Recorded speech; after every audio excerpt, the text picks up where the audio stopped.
Hi! For today's video, papakita ko sa inyo kung paano mag-sign up sa CIMB Bank.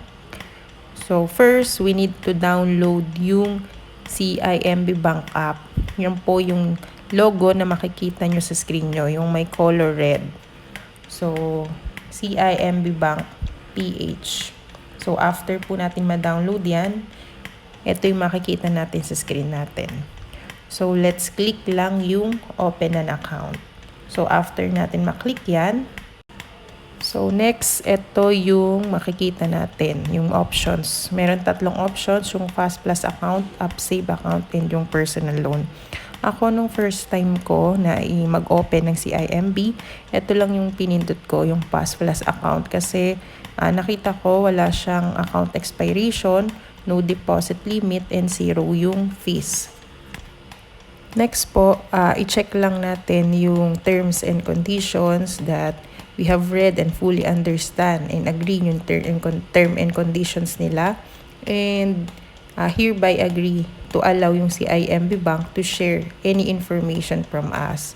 So, kapag okay po, let's click yung I agree. So, after maklik na agree tayo dun sa term and conditions, ito po yung requirements. So, must be a Philippine citizen and a non-US person and at least 18 years of age. So, list of IDs na pwede, isa lang po dyan yung kailangan. Next, i-ready na po natin ang ating mobile number and email address. Dapat yung mobile number is active kasi magbibigay siya ng OTP.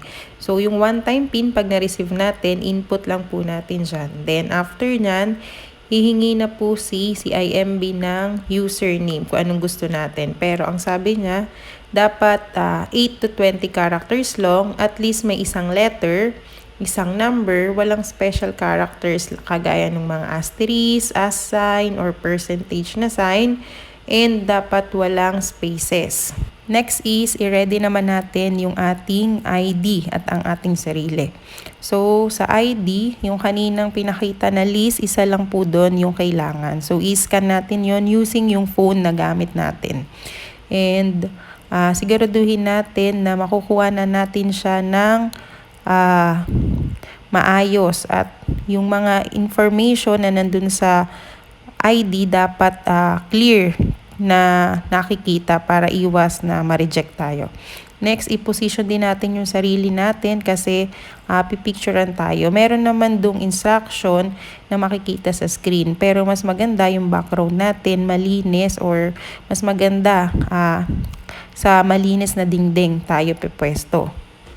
Next is, after mascan yung ID, makakakita tayo ng ganito, verification completed. So, please check natin yung personal details natin dito. So, yung first name, middle name, and mother's maiden name. So, mahalagang i-review natin to kasi yung answer na nilagay natin dito, pwedeng gamitin or pwedeng itanong sa atin as a security question. So, next naman dyan, hihingi nila yung ating home address. So, ensure lang natin yung information na ilalagay natin dito is tama. Optional naman yung unit, house number, kasama rin yung house and building name, optional na yan kahit di natin ilagay. And ang kailangan nila is yung street name, yung city and state, at saka yung barangay kung saan tayo nakatira. So next naman dyan, hihingi pa sila ng additional informations like civil status, employment type, occupation, and yung source of funds or source of income natin. So after na ma-complete natin, ayan, sasabihin niya, congratulations, you can now enjoy your Upsave account or yung Fast Plus account. So, pwede natin i-click yung dashboard para makita natin yung ating credit limit na naibigay sa atin. After maklik yung dashboard, ayan, makikita nyo na yung account nyo.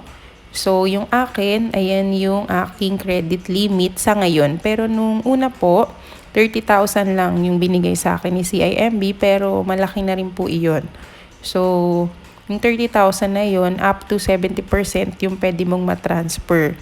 Less than a minute, pwedeng matransfer nyo agad siya sa GCash or sa ibang bank account na available dito. Tapos pwede nyo na siyang gamitin.